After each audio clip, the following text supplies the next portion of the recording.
It's hard to believe that after 15 years, we finally have another Tron movie. But before we talk about the newest one, Tron Ares, let's discuss the movie responsible for Ares' existence, Tron Legacy.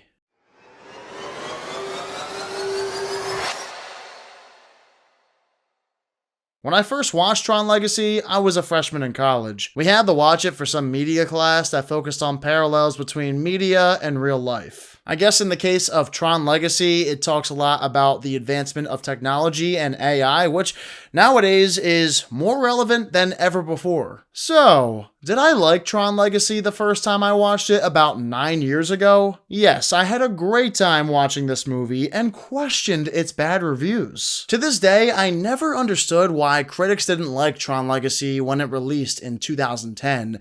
Luckily, since it has gained a cult following, and because of that, we now have Tron Ares, but without that cult following, we probably wouldn't have a Tron Ares because the box office for Legacy was never that good, and that's exactly why it took so long to receive another movie 15 years later. But yeah, the first time around, I liked Legacy for the story, cast, visuals, and score by Daft Punk. And in present day, I would consider Tron Legacy to be absolute cinema. I'd go as far as to call this movie iconic. There are so many people I know who have said Tron Legacy is one of their favorites, if not their favorite movie of all time. And there are plenty of reasons for that, but I think the biggest one is the visuals, which we'll get into later. Thankfully, the movie wastes not a single second before getting into its memorable moments, because this intro is just everything. It pays homage to the original movie by showing the grid. The title card is very unique and looks gorgeous, and of course, it all comes together thanks to that hard-hitting Daft Punk score. I can only imagine what was going through people's heads when seeing that intro on the big screen in 2010. I did myself a disservice by not seeing this film in IMAX. I was just a stupid 13-year-old who did not appreciate movies as much as I do now. Okay, the scene directly after this is when we get our first glimpse at a de-aged Jeff Bridges. And I do remember people talking about this back in 2010. Right when I watched this movie for the first time, I knew what was coming. Oh yeah, that de-aged Jeff Bridges. And don't get me wrong, it does look awful. It does not hold up today. It didn't hold up back in 2010. Just looks bad. Unfortunately, back then, the de-aging technology wasn't up to the standard we know today. And part of me feels like people saw this and immediately hated the movie from there on. I will say, when Jeff Bridges comes back as Clue later on in the movie, it can be a tad distracting, but does it ruin my experience watching Tron Legacy?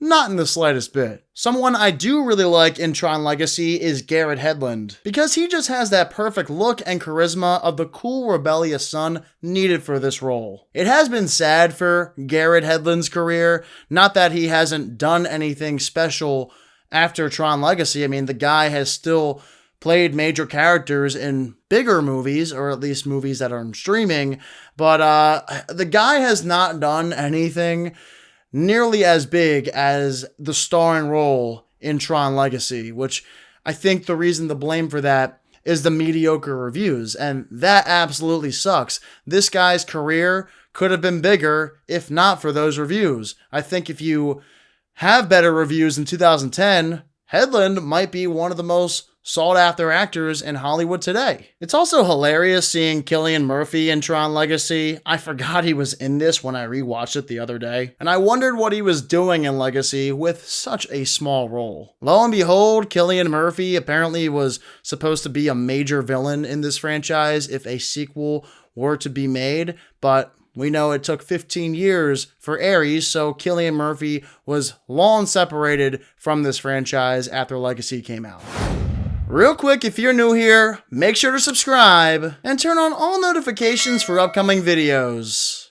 Alright, now let's move on to the grid in Tron Legacy. The reason why this movie is so beloved. Because when you finally get to the grid, it's awesome in updated form, especially compared to the 1982 film. This is what Tron Legacy is all about. The world of the grid is what makes Tron Legacy an iconic movie. And 15 years later, the grid's visuals hold up tremendously well. The Disc Wars and Light Cycle games are thrilling to watch. This is exactly where Legacy goes from solid to great. When people say Tron Legacy is a vibe, they're not talking about the story or the characters. People don't care about those things, unlike me.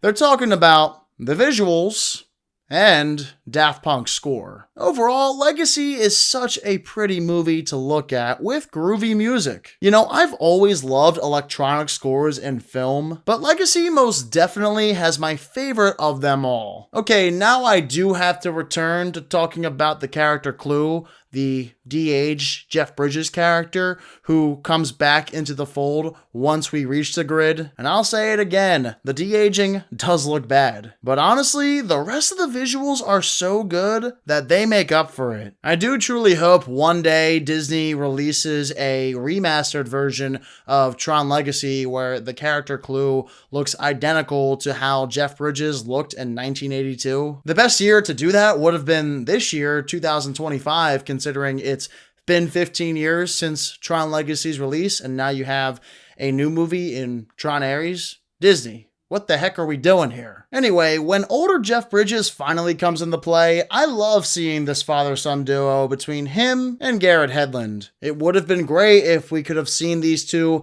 in more movies following Tron Legacy, but now more than ever, that seems especially very unlikely because, well, Hedlund doesn't appear in Tron Ares, and now it's unlikely we're going to get another movie after Tron Ares because that box office isn't doing so well either. But from the moment you meet older Jeff Bridges on, the movie is so entertaining. Popcorn fun is the best way to describe it. There's a great nightclub sequence with Michael Sheen and the Daft Punk score on full blast in the background. Eventually you have this really cool chase sequence in the sky. It looks beautiful. Again, just a very entertaining scene too. And this shot is also breathtaking. Now, Tron Legacy, it may not be perfect. There are some issues. Of course, you had the de-aging CGI. It doesn't hold up. I've mentioned it numerous times. I know not everyone loves the Clue stuff. You can nitpick the story all you want, really. But as a whole, I think Tron Legacy is absolute cinema because of its visuals and score. Those two elements are more than enough for me. I am someone, though, who enjoys the characters and story.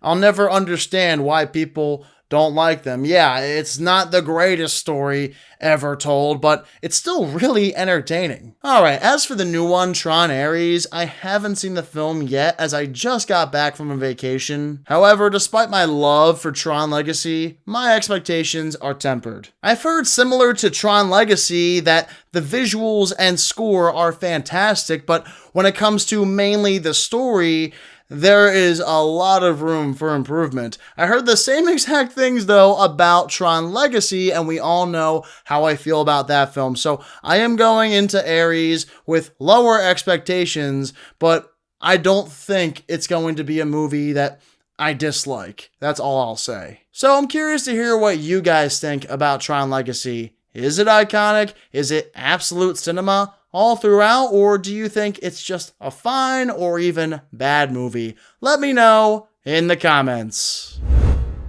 Well, thank you all so much for watching this video. Again, if you're new here, be sure to subscribe, and if you enjoyed yourself, give this video a thumbs up. I'll catch you all in the next one. See you then.